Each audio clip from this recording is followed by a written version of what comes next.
Carl and Liam here from Games, Brains and Headbanging Live, gbhbl.com for short. And you know what time it is? It is, of course, the tier list that attaches itself to the season 2 coverage we have done of Getting Goosebumps. Goosebumps, the TV series, the one that ran throughout the 90s. We've finished season 2. All 25 episodes of them are reviewed, talked through over on this channel. And now we're going to do a tier list where effectively we put them all into position of where we think they go, from the best to good, to okay, to meh, and the worst. It's a follow-up tier list to season 1. I went back and checked because that was quite a while ago. And amazingly, at season 1, we actually only put 3 episodes in the best out of all of them, which actually surprised me. And that was Stay Out of the Basement, A Night in Terror Tower, and The Girl Who Cried Monster were the only 3 that ended up in the best. But they are some top episodes there, so you can see why they ended up, for sure. Yeah, as we talk through Getting Goosebumps of season 2, we'd call every episode we'd come to, we'd almost have this discussion about where certain things would rank. And I think this is probably going to be one of the harder tier lists because there are several episodes where we had complete opposite views on. Now, thankfully, time has meant I've softened. And obviously, when we talk things through and you offer your opinions and thoughts, I take that shit on board, and it makes it a little bit easier than I expected. But we are, as well, going back a bit here because I checked. The very first episode of this run of the Getting Goosebumps season 2 was September 2021. And for context, at the time of recording, it's July 2022. So 10 months later. Wow. But the joke is, the funny thing is, obviously, this will then lead into season 3. And while season 3 is 22 episodes long, that is effectively it. Because while there is a season 4, season 4 is only 8 episodes and four double episodes. And then that's it. And then we're just done. And that's kind of... We're getting there, but maybe we'll be finished sometime in like 2 years or something. Yeah, well, based off how it goes and stuff like that, I think we're looking at around the middle of 2023, around that for the finish. But for now, it's the tier list. We're going to take all the episodes of season 2. Now, bear in mind, folks, of course, while it is 25 episodes long overall, the actual episode is not that many. It's actually only 21 because we have double episodes. So we're just lumping them into one complete story. Things like Welcome to Dead House, Night of the Living Dummy. 3. So we're not going to recap the episodes in full. Of course we're not. We don't want to be here all day. We're simply going to do a brief synopsis, more as a reminder than anything else about each one, particularly the early portions, because as of the time of recording, of course, things like The Blob That Ate Everyone, Calling All Creeps, Night of the Living Dummy 3, a bit more familiar in our head because we recorded those videos later. So, but you know, we go back and we start, and we're going to do it in order. So we're kicking off with the very first one, and it's Be Careful What You Wish For. Thankfully, this one does, in my head, stand out quite strongly. Of course, it's the variation on the Monkey's Paw story, where a girl klutz and a class clown meets a woman who she helps, and this woman gives her 3 wishes, except those wishes are twisted, you know, saying something as simple as a wish everyone would buzz off turns the entire world into flies and stuff like that. Bear in mind, September when we did this and all that, how is your feeling on this one now? Did you still enjoy it? This is always one that kind of sticks with me because of the appearance of the lady. She's the one that has like sort of crow feather type outfit. Is that the right one am I thinking of? Clarissa, yeah. So I always remember her, but you know, it's a passable episode. I don't think it's super memorable, but the concept itself, you know, I can see why they did it. It works well for what it is. It's a classic story for a reason. But I wouldn't say like, I remember some of the effects, like the buzz off bit with the bees was a bit shoddy. The ending's a bit dodgy. The girl gets turned to a statue at the end. I think it's like an okay episode. Yeah, you said it already as you were talking about. This one sits squarely in the middle, and a major part of that for me is, although we often don't really do the whole differences in the book, Be Careful What You Wish For had quite a significant change in regards to the ending, and one that I thought was worse, one that I thought was poor, really, considering what happens. Yeah, you could say it's still pretty dark, but there's nothing really that hooks you about this one character-wise. yeah, Clarissa, as you say, she stands out, but no more than a lot of the other adults. I'm happy enough to stick this one squarely in the middle at okay. We both agree on that, just right in the middle. Attack of the Mutant, this was the one that I guess I was dreading the most, really, if I'm honest, because ultimately a lot of my feelings haven't changed on this one. This is a two-parter that changed up for the, for arguably the benefit, the Goosebumps formula quite heavily here, choosing to really step away from the sort of creepy, scary vibe that most episodes go for and go for something a little bit silly, a little bit cheesier, with like a character, Skipper Matthews, who loves the masked mutant and ends up finding out that he might be real and then eventually getting involved. Do you still feel as strongly, because you love this double episode, right? Yeah, I'm a big fan of this one, and I think it's like funny because the reasons you dislike it, it's almost like why I do like it, because it's, we debated so much in the episode and go watch the chat about it when we talked about it, and but I think its strengths are that it's so different. It stands out for me quite a lot because of it. Just it's so vastly different from the other episodes.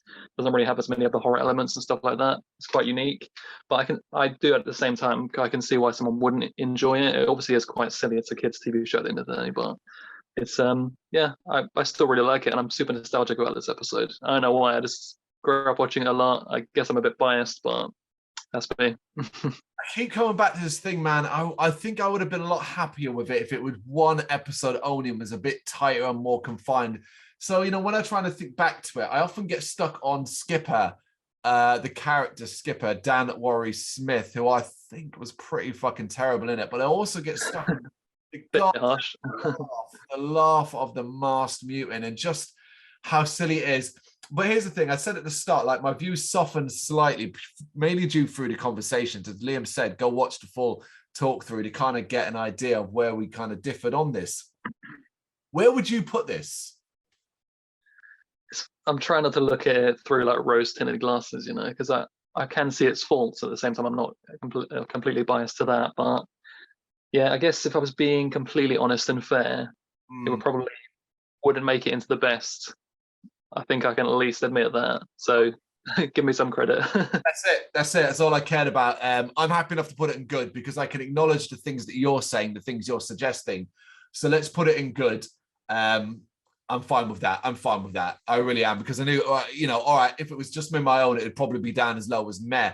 Not necessarily the worst, because I think there are things in this season that stand out as the worst for other reasons. So it wouldn't necessarily be fair for that.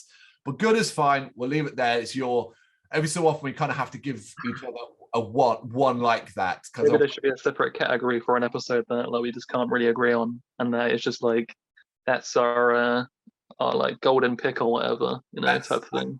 I feel like that'd be cheaping out, man. You've got to make the tough decisions. This next one's probably a bit easier. This is a little bit easier, I think. I reckon we might be on the same page as this. It's Bad Hair Day, the single episode. Effectively is a one based around magic and the silliness of characters doing not a lot in it. It's just simply put, here's a magician. Here's a kid who wants to be one, ends up hooking up with his rabbit, which is the spirit of a bad musician, and that's how it plays out. The only thing I really remember when I think about this episode is the ending, which is kind of delightfully dark without pushing the boat too much. It is still a kid's show. But overall, this to me is one of those uber forgettable ones with nothing visual standing out. I think it takes place in like 3 locations, which is a house. We've seen that a million times before. A magic shop briefly, and then this studio or whatever it is, this performance room area, and that is it. And then you've got other elements like the really dumb shit where it's like, oh yeah, apparently these kids could just attend this late night magic show at 3 a.m. and nobody bats an eyelid. I remember we went in quite hard on that in the episode discussion.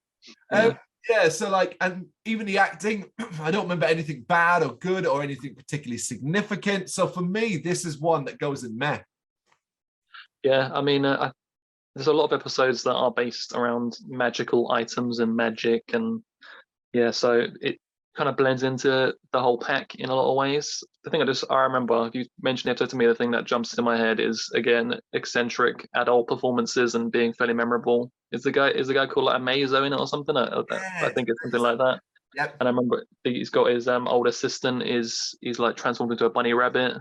And yeah, and then he comes out at the end, but he's actually evil, and they freed him. That's the episode. Yeah, yeah. I mean, other than that, I don't remember anything too great about it. Nothing really jumps out. Like I would watch that one again if I had to have a Goosebumps marathon. That wouldn't be like top of the list. So Yeah. I think Mare's all right. I mean, it goes in there.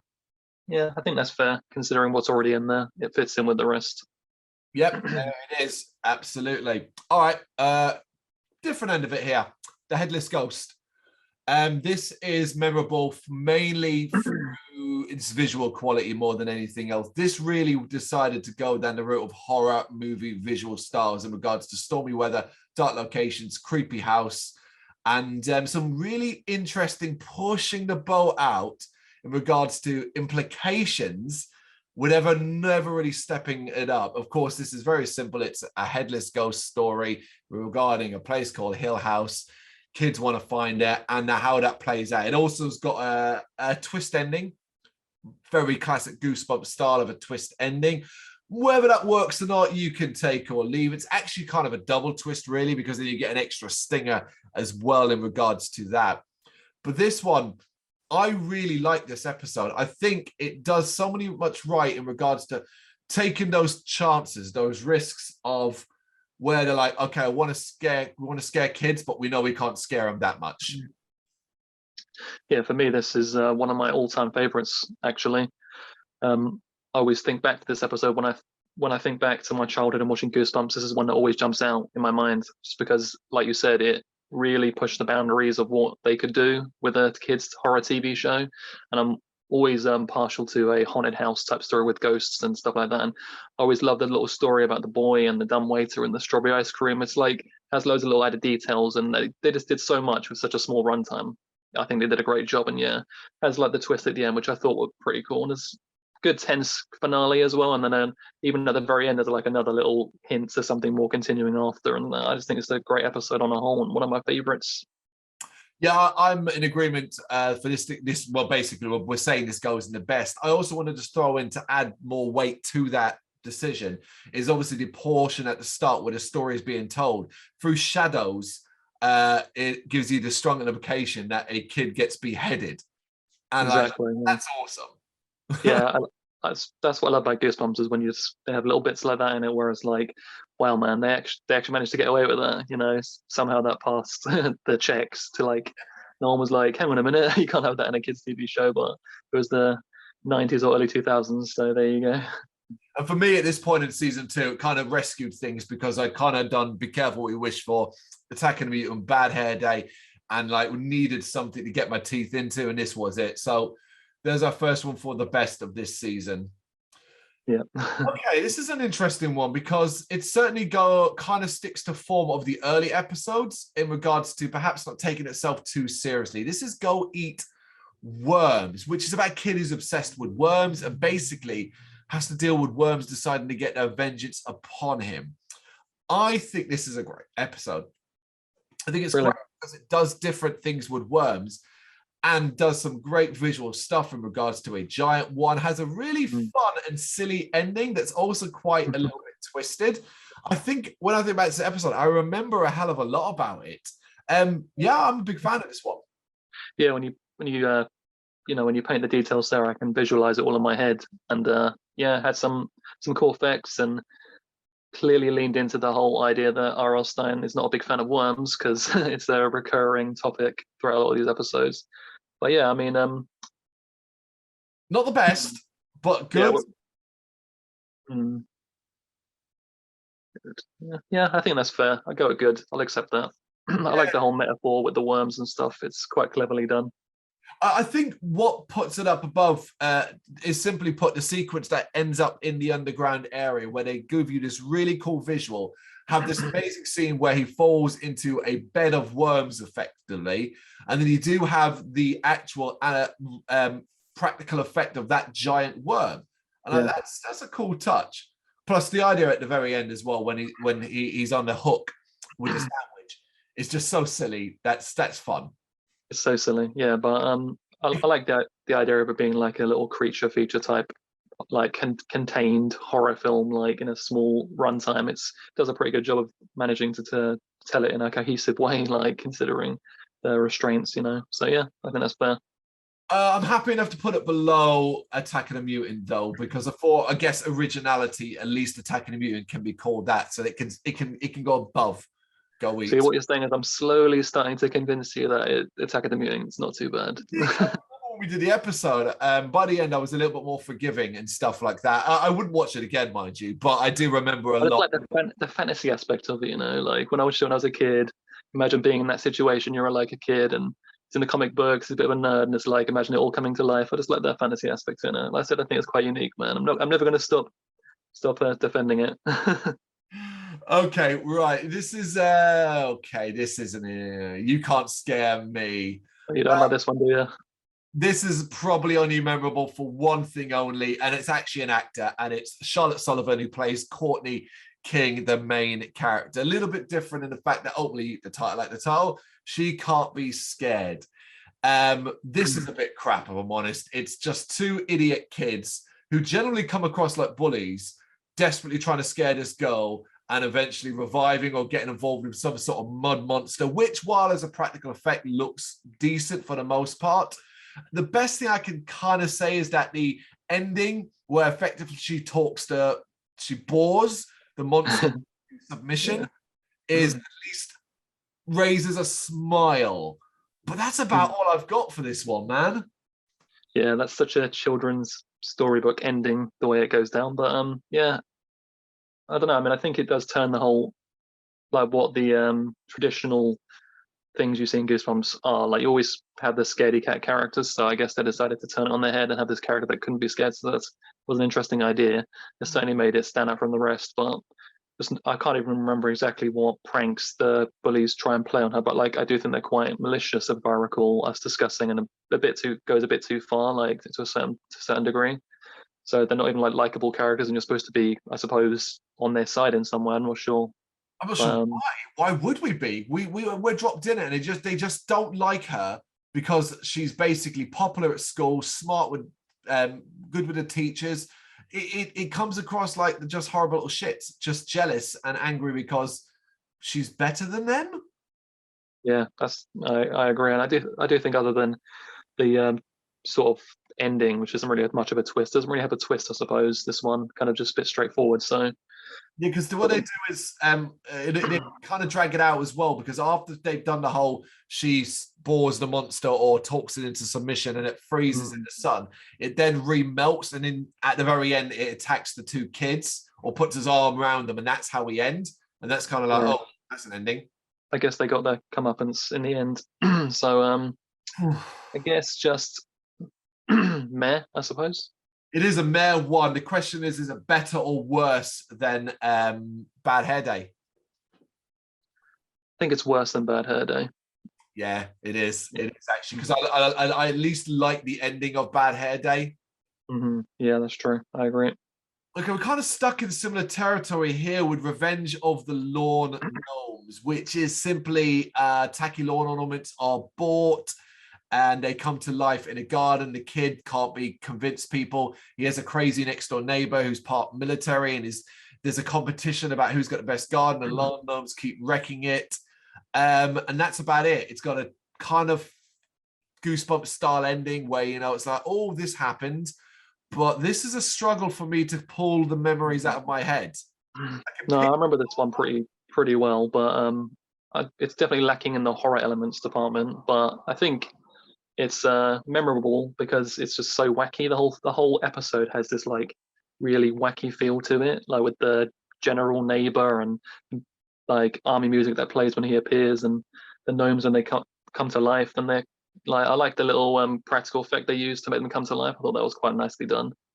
But it's just a bit of a silly episode. I don't think it's like anything particularly bad about it, but it doesn't stand out in terms of, if you're looking for like a good scare, I don't think it really works too well for that. Agreed. You are right. The adult neighbor, who is David Hembelin, Major McCall, probably saves this to a degree. I also think you're right. The practical effects of the gnomes coming to life and then obviously being swapped out for people, actors, and outfits works well enough.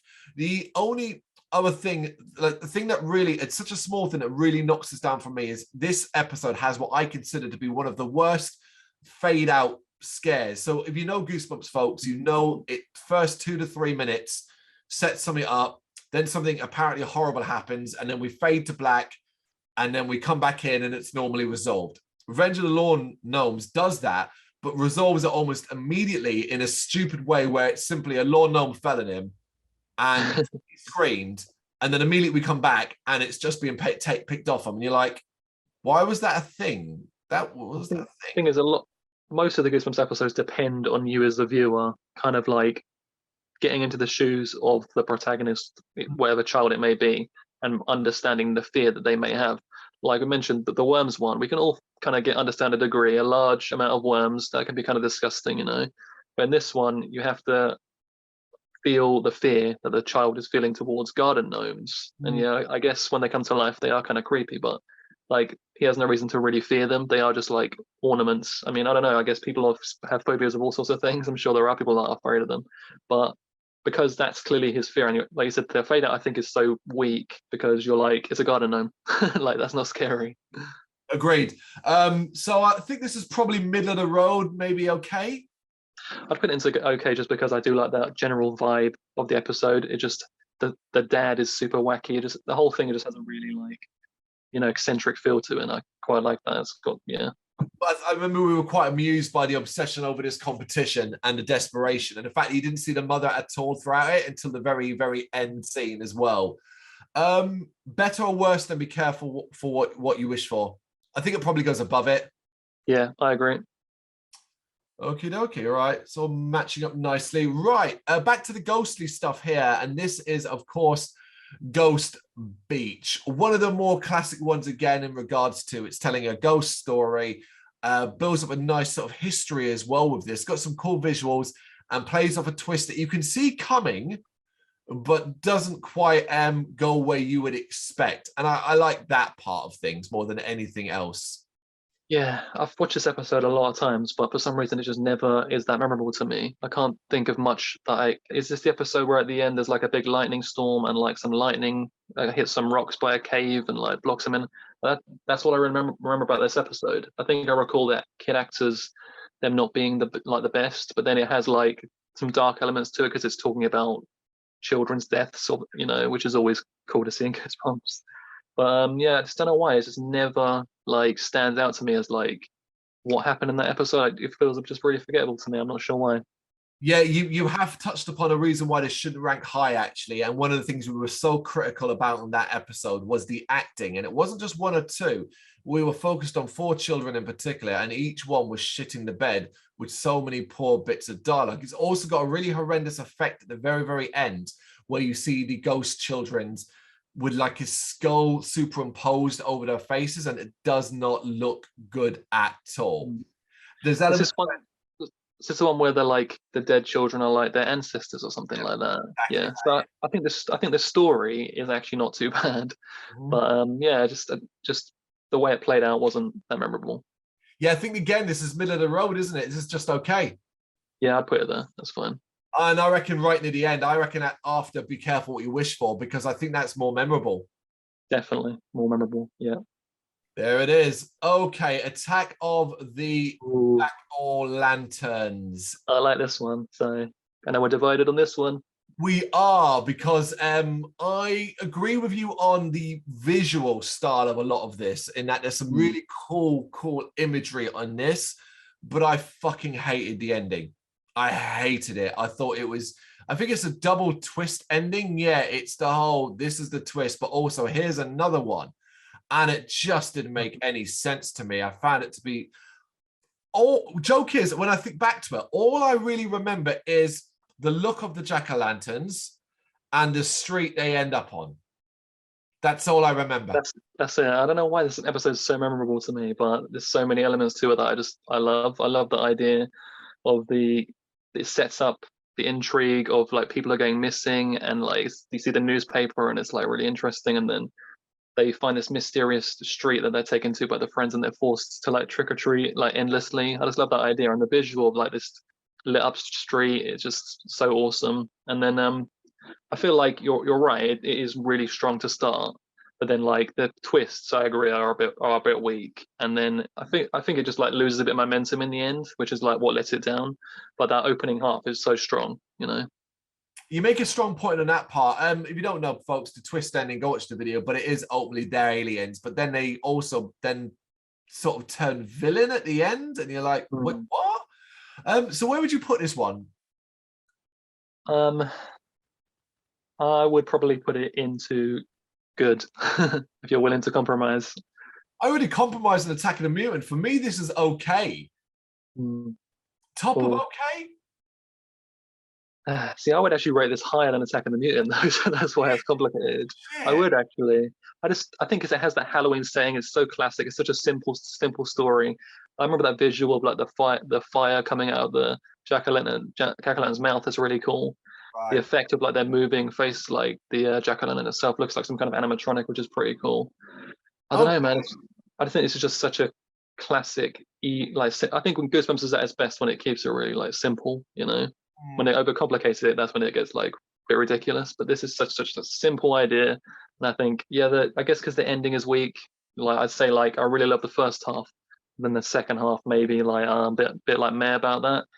So I guess because of that, it's fair to maybe knock it down to okay then. Top of okay. Because of that, I think that's super important. You are right. You make some really strong points and stuff like that. But that latter part, yeah, top of okay. Give me this one. There'll be more, no doubt. I'll take it. Yeah, two-part episode here. As we're talking about a haunted mask, to of course one of the more iconic stories was the haunted mask from the first season. So it's a real shame that I personally think this two-parter, does not have even close to the same impact. In fact, it also shifts some narrative plot points that were important to the first one and changes it up here. But the thing that really lacks for this episode, when I think back to it, I'm generally like, oh, this was 2 episodes. What the fuck did they do in 2 episodes? There's a real question mark over that. That's its biggest issue, is it didn't have the legs to run for 2 episodes, without a doubt. I remember seeing it go from like the end of part 1, and it's like, oh, there's gonna be another part. Like that's crazy because there's not really much more story to tell here. I like that it continues the story from the haunted mask, and you get to see more from what happened with Carly Beth and the mask shop and the guy that was there and stuff, and it continues that well. So it's like there's if you're curious about what happened next, you get that. And it's interesting, this new mask, it has these new effects on the boy and stuff like that, but then it just doesn't like come close to the original. Yeah. That's it, because I mean the thing I'd praise as well as what you said there is the new mask and how the actor portrays that new mask and how it treats his body and stuff like that. But this is for a 2-parter, and compared to the strength of the first one, this is pretty forgettable for me. So I'm kind of leaning towards okay. Yeah, I don't know if that'll seem like harsh to people that might watch, because it obviously has so much going for it. But I do think that like the biggest issue this episode has is that we've already seen a haunted mask episode, so it just does a lot of the same things. Nothing really new is done. We know we've got this mask, you know what's going to happen. Whereas the first one was so unpredictable. You know, it's original. You don't know what's going to happen. And obviously, the original mask, you can't beat that. It's like it looked great, and yeah, I think that's his biggest problem. But yeah, so I'll go with okay as well. Yeah, we're going near the end here. Is it better or worse than Ghost Speech? It's better than Ghost Speech. Okay, yeah, for me. Yeah, better than Be Careful What You Wish For. Yep. Lawn Ornaments. I think it's fair to say it's probably better than that, just because it clearly had a lot more budget thrown at us, that kind of stuff, you know. Okay. Yeah. I agree with that. Well, then, is it better than Attack of the Jack-o'-lanterns? No. Right there, that's where it goes then. I'm happy with that. That's cool. Okay, let's get Invisible. Oh, yes. Arguably one of Goosebumps' strongest ideas, where it does subtlety and leaves a lot up to imagination, but ultimately, as an episode overall, doesn't really push the boat out enough. And the latter portion, in regards to effects and look, is just a bit poor. The idea of basically this mirror that you can turn invisible when looking at it, but the longer you're invisible, it seems to have some effect upon you, and it takes longer for you to come back, as if it's some sort of other dimension, which is later revealed to be the case with your mirrored version. who's then evil is really cool. It's a really interesting idea. I'd almost argue this episode would have been stronger by never letting us see the other dimension, instead just making us aware that it existed. That would be better. Yeah, I was going to say the exact same thing. This is a prime example of Goosebumps and where they should have just left the mystery alone in terms of what it was like inside the mirror, because that would have been scary enough by itself, the mystery. But yeah, I remember some cool elements to it, like at the end when the character comes back out and they're the opposite, they have like an earring that's like switched to the other side, and that's like a nice little subtle touch. Yeah. And this, I mentioned before about how the strongest thing Goosebumps can usually do is stick to a simple concept and just not make it too complex. And this is such a classic, easy thing to do, but I feel like they could have done maybe a little bit more with it. And yeah, that ending, sometimes the effects really do drag an episode of Goosebumps down, and this is a good example of that, I think. Agreed. But it does, I think it's in the sort of upper parts really more than anything else. Does it deserve to go in good, or is it an okay one, do you think? I'd stick in okay. I think good is a bit too high. Okay, well, we got Attack of the at the top, better or worse. After that, is it better than the Haunted Mask Part 2? yeah, that's the next one. Yeah, I think I'd put it below that in my opinion, but I don't know how you feel. No, I'm okay with that, because Haunted Mask ultimately brings back continues a story over 2 episodes and bring back a lot of memorable characters. Yes. But above Law and Ornaments, I think it's better than that. Oh yeah, I agree. Yeah.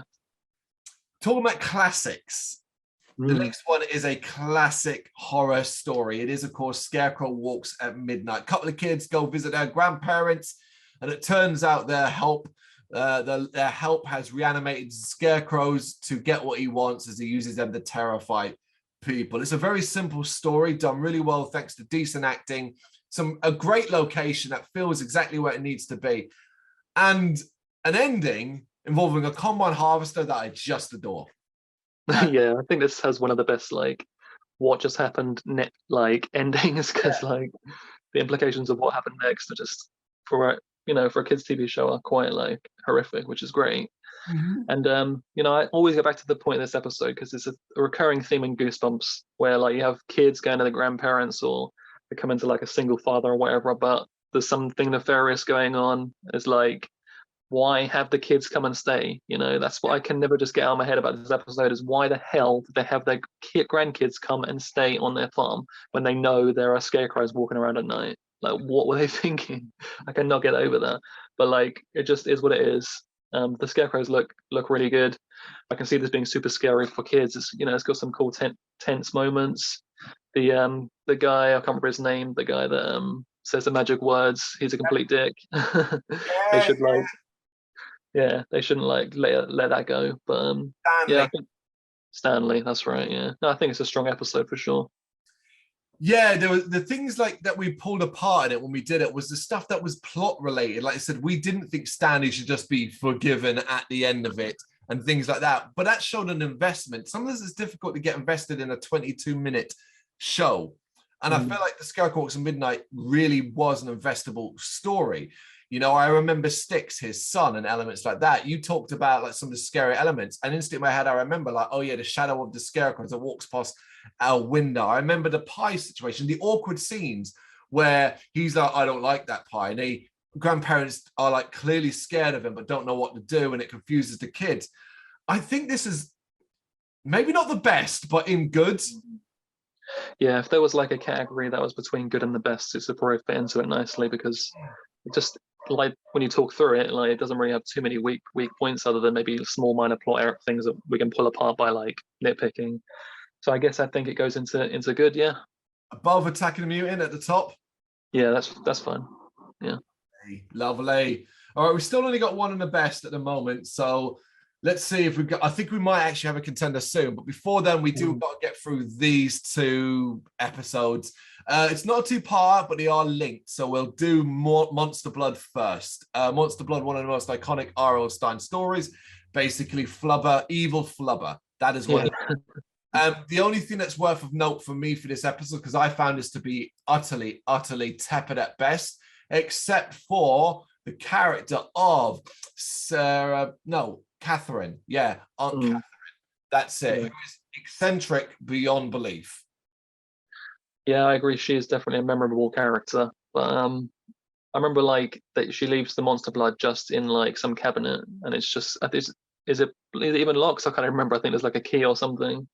The There's like, cabinet's locked, but she says to him, "Don't go in this room," but never locks that room.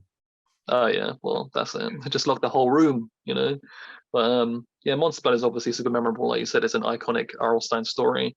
The visual of it and stuff, there's some nice visuals of it, but then there's some bad ones, some bad CGI in it, some really bad CGI, Dog like man. with the dog and just when it gets to a certain size, you can see they were struggling with it. But I appreciate how much like ooze they clearly created before they got to the point where they had to use CGI. Yeah, I think it's definitely memorable. Like you can't accuse it for not being memorable. So it has that on its side, but it's only memorable because of the visual of the monster blood itself. I yes, don't think there's anything else that's memorable other than like this big ooze. Like yeah, yeah. That's that's all I it. think of when I think of it. I struggle to remember particular plot points. I know there was two characters, a boy and a girl, and the aunt.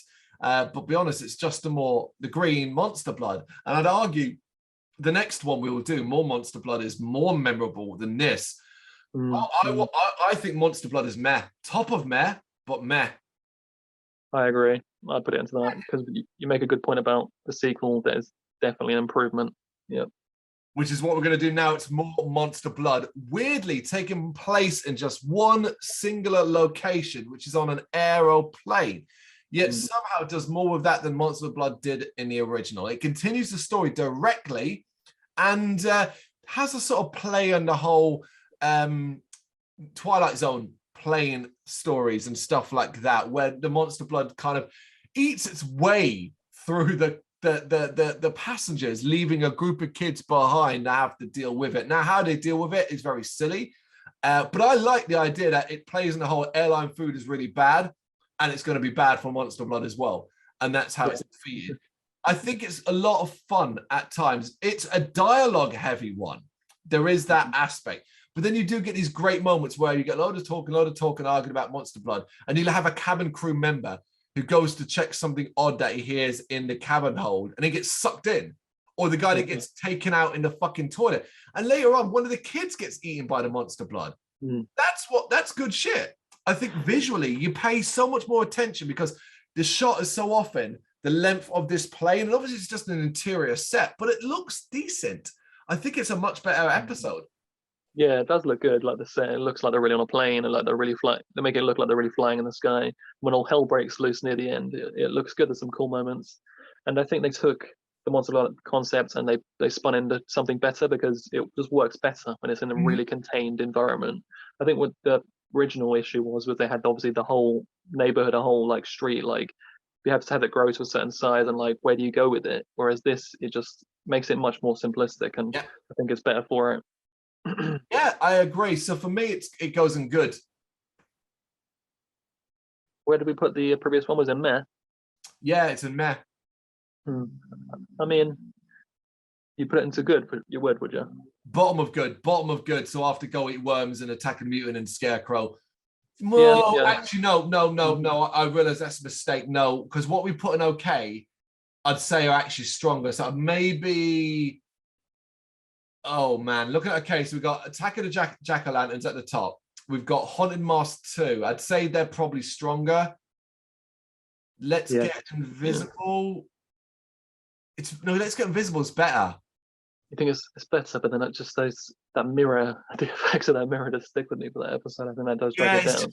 but it's the Whereas the effect, imagination behind it. It's imaginative. I like that. All right, you know mm, what? Let's put more Monster Blood above Let's Get Invisible. Because it's still an okay. Currently, literally the majority of the episodes we put in okay, 7 of them. So yeah, it's growing bigger and bigger. Need to get something yeah, like the best ones out soon. but we have a contender for the best here, and I'd argue this might be the one that goes at the very, very top. It is, of course, Ooh. the shockingly good, shockingly fun, shockingly silly, really good twist, good visuals, Vampire Breath. Something that never should have been as good as it was because ultimately a couple of kids end up discovering there's a vampire in a crypt below their house, unleash his breath, which is basically his essence, and then get hunted by him for a while. Yet in that very basic story, they tell this amusing, tongue-in-cheek, clever story that has both the kids and the adults chewing the scenery, knowing what they're doing, leading to an ending that I find delightfully fun. Yeah, this is a great episode. It has so many fun elements, like you mentioned. The adult acting in it is great. Some super eccentric, fun stuff.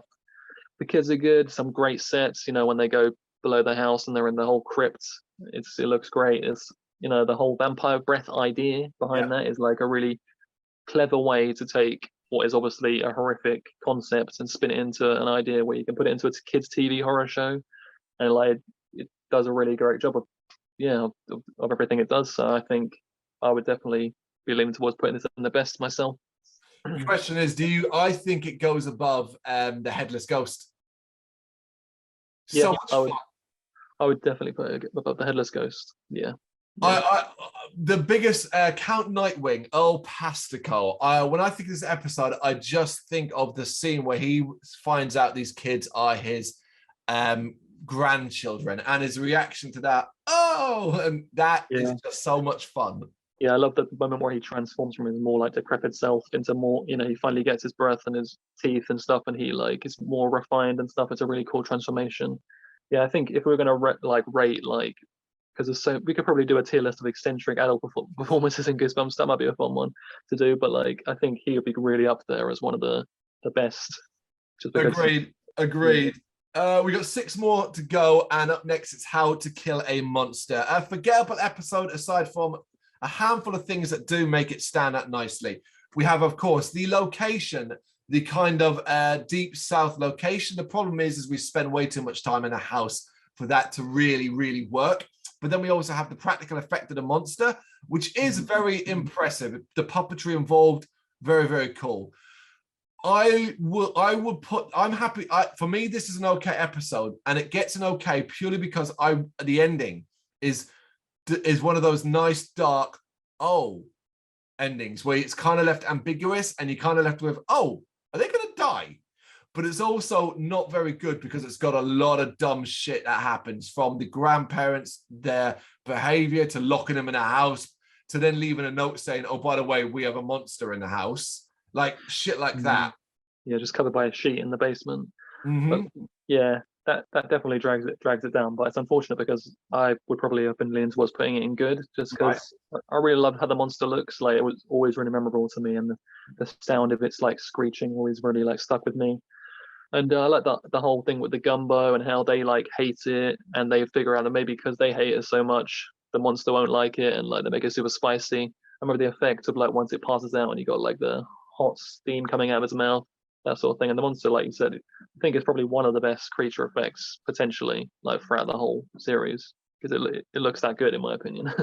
But I've got to jump in. You talking there has triggered a memory. And this is the point of this tier list, that actually I'm going to agree with you. It does go in good, because what it also does is it blows this monster up and splatters these kids with its guts and stuff, like they're just splattered with gunge and all that. And I've forgotten that actually happens. And I remember when we talked that through, we were both like, that was fucking great. There you go, those kids got splattered.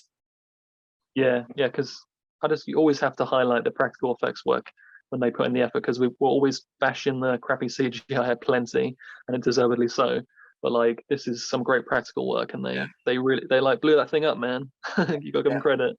Yeah. Okay, good then. But bottom of good after Go Eat Worms, because I like the unique story of that, Attacking the Mutant and the Scarecrow Walks at Midnight. I think it's still in good. That's a good place for it. Some good practical effects work in those episodes. Yeah. And now we reach what is, if you watch the episode, we were baffled by this one because it was so weird, so confusing, yet we ended up almost really liking it because it was so fucking strange. It is calling all creeps. A fascinating weird story that seems to just follow the same formula of, I'm the main lead, but I don't like this girl because she's popular, but he's picked upon and he's bullied and all that. But then it leads in this story that like things called creeps exist that are some sort of aliens, and they're living amongst us, and they think he's the leader because he put a call out to them, and then they're trying to get him to infect the school and transform everyone into creeps too. And it's got a really, really dark ending.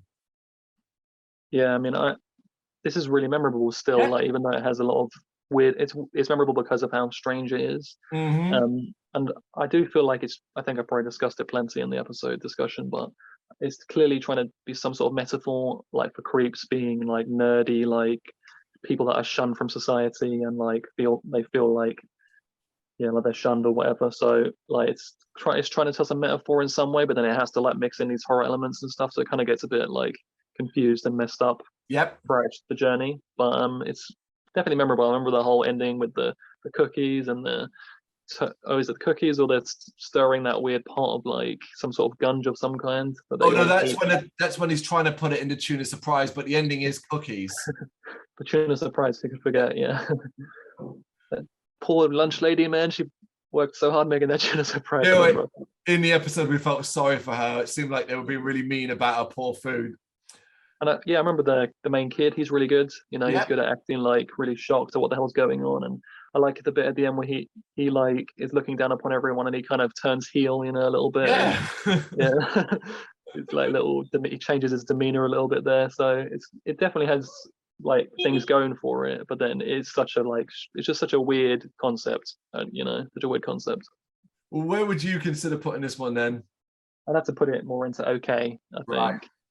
I'm not sure where, but yeah, because we've got a full one. So let's just pick a random middle point. Better or worse than More Monster Blood? Probably depends what you're like measuring it on. If you're measuring it on like clearly what is, you know, better, then I don't know. It depends what your measuring stick is really, but I suppose it's not as good. Well, which one did you enjoy more? I think because like, I was so kind of like dragged down by the initial Monster Blood episode that I felt like disinterested by the second part, and then it turned out to be actually pretty good, and it was like, oh, that's a surprise. So I guess it gets some credit for that. So what about Let's Get Invisible then? Is that a good then above that? Probably not. No, it probably goes below that. Okay, well, what about then Lawn Gnomes? Do you think it's better or worse than that? They'd probably go below Lawn Gnomes, yeah. Oh, all right, okay. Be careful what you wish for. I would put it above that. Okay, there it is then. All right, yeah, I'm happy enough with that. It's where I would have put it above Lawn Gnomes, but I wouldn't have gone any higher. So okay.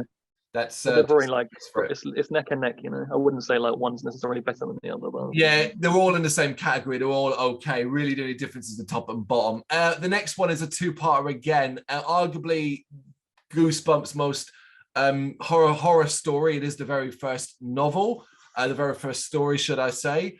And also, they then translated that into the episodes. They really went with this and tried to turn this into a horror story with some incredible visuals, some incredible ideas, some incredible moments of adults acting like really terrifying monsters and creatures. It is, of course, mainly based around zombies and utilizes some outside elements that just sound horrible about a town that died. Effectively, people got poisoned by a chemical plant and now need the blood of children or blood of people to continue to live in perpetuity.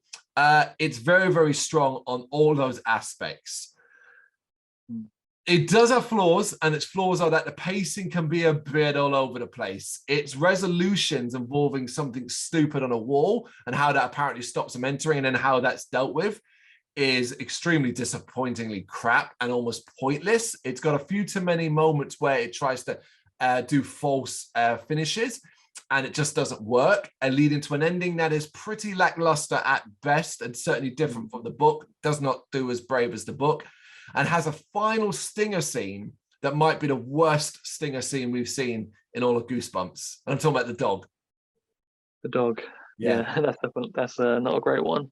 Yeah, this is definitely memorable for its scary moments, for sure. Yeah. Like if I was going to pick episodes of Goosebumps to show my daughter, who was nearly 7 years old, this is probably one I would leave out.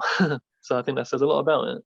The moment where they discover all the adults like huddled together in the town, it's like that is a scary moment, and they are like wild animals that want to feast on their blood. I mean, it's pretty good stuff. But yeah, I think because it's two-parter, the pacing is a bit messy. It kind of like is slow in places, then it's just going for it like really at neck speed in other places, and it has to wrap it all up. It feels like it's struggling to wrap it up in the end, so it kind of does it in a bit of a lame way. But I do think that it probably deserves to maybe just squeeze into the good It's in section. the Do you good. think?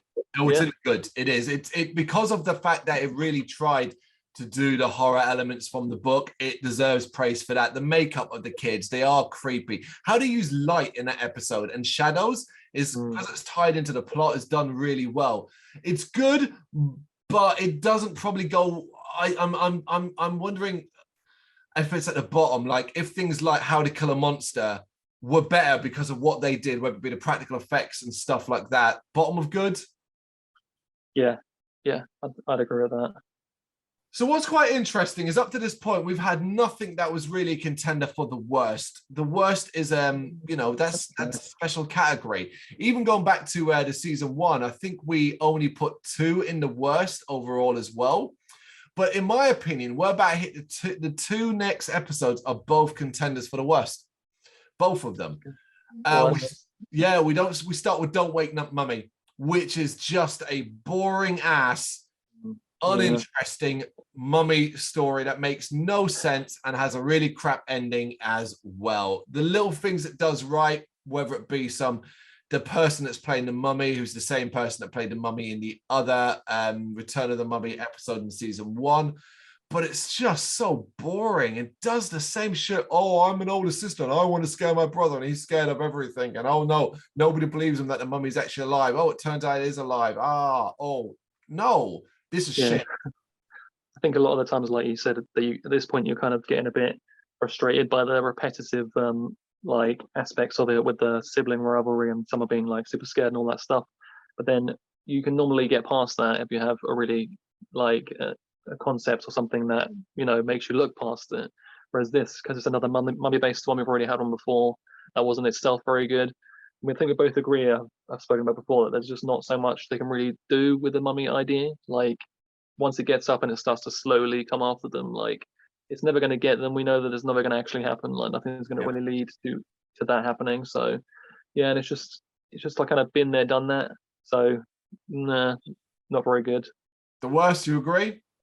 I'd be happy to put it into the worst. Yeah. Yay! Awesome. And the next one is The Blob That Ate Everyone. If you watch the episodes, one of the more recent episodes we've done as a time recording, if you watch that, you'll know Liam put forward his amazingly convincing argument about why this is just a bad episode, which is the simple fact that the whole concept is so fucking underutilized. Ultimately, kid gets a magic typewriter.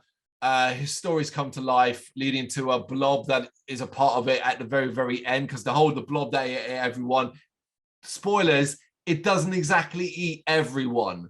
In fact, it's barely in it. My takeaways of this are 2 things. One, that annoying ass slow motion typing on the typewriter they do over and over again. And 2, the other kid, not the main kid, who, talking of turning heel, randomly turns super heel at the end of the episode, becomes a greaser with a couple of goons with him. And also, this episode features, if you watch it, what I consider to be 2 of the worst jokes in Goosebumps timeline to date. Remember them? Awful episode. Crap ending as well, because basically he realizes the typewriter didn't have the power. He has the power. And he thinks the monster away. And that's it. And you're like, oh. I'd completely delete this from my memory banks until you just brought it back. Thanks for that. But no, I really think I can't see this being tops in terms of being the worst episode of Goosebumps. I'll be amazed if there's a worst episode to come. It's because the concept, I'm not going to go in too hard on it again because I did that enough. I ranted before, but the concept is so great. It's like the monkey paw idea. You give people wishes, you got to go big with it. They basically have this typewriter that can do anything. You got to go big. If you're going to try and keep it small, just don't do it at all. That's my opinion. But okay, so worst of the worst in my opinion. Yeah, bottom of the worst, no question at all. Which brings us to the last one. It is, of course, another double episode and an iconic character from the Goosebumps world fandom. It is Slappy. It is Night of the Living Dummy Part 3. 2 episodes, most famous mainly because of who kind of acts and stars in it.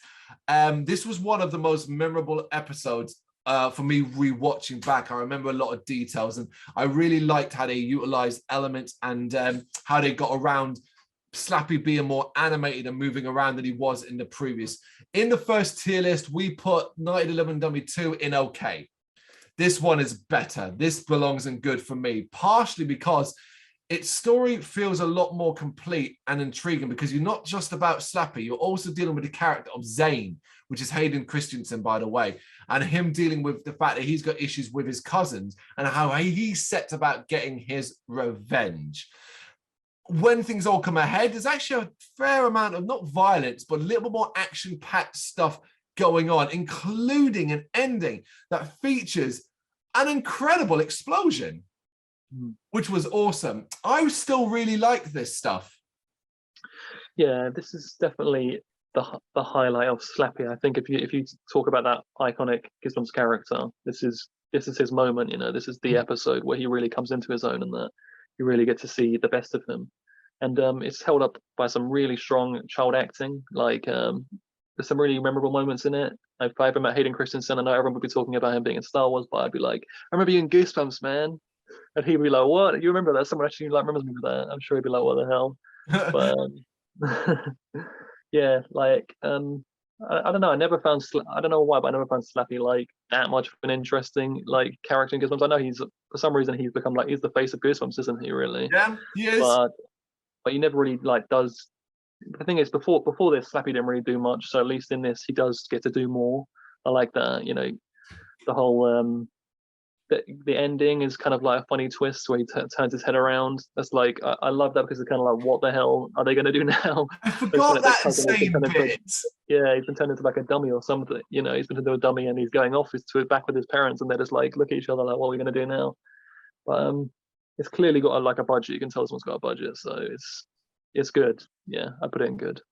Yeah, I think I want to point out as well, like, don't think we're running down a Slappy character, but Liam makes a very strong point, and part of that comes from this, I think. We watched horror at a very young age. So we saw a movie like Child's Play at a very young age. How can something like Slappy ever terrify you again when you've watched Chucky?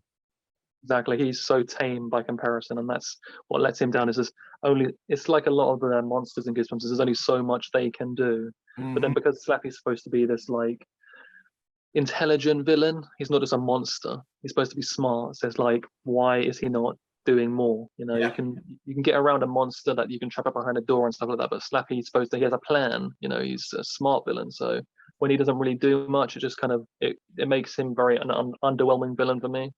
Yeah. No, I agree. So in good, we need to find a place for him. So starting from the end, is this story better than Welcome to Deadhouse? I think I would probably say it might just tip it. Yeah. Just because more memorability. What about I've forgotten the name of this episode. Oh, what is it? How to Kill a Monster. Oh, wait, the one with the swamp monster. Yeah, the swamp monster. Yeah. We put that into good, did we? Yeah. You wanted good. Yeah. Did I? Yeah. Into good. Yeah. I don't remember. Maybe we could move that back to okay then. I don't remember. Oh, I have to rewatch the video. But I don't remember. I know we've got a while already, but the practical effects, the monster, the scream, the explosion, the fact it dies by the gumbo, that was the argument for why it belongs in good. I was thinking of you can't scare me one, the swamp monster, the mud monster. That's what I was thinking down in there.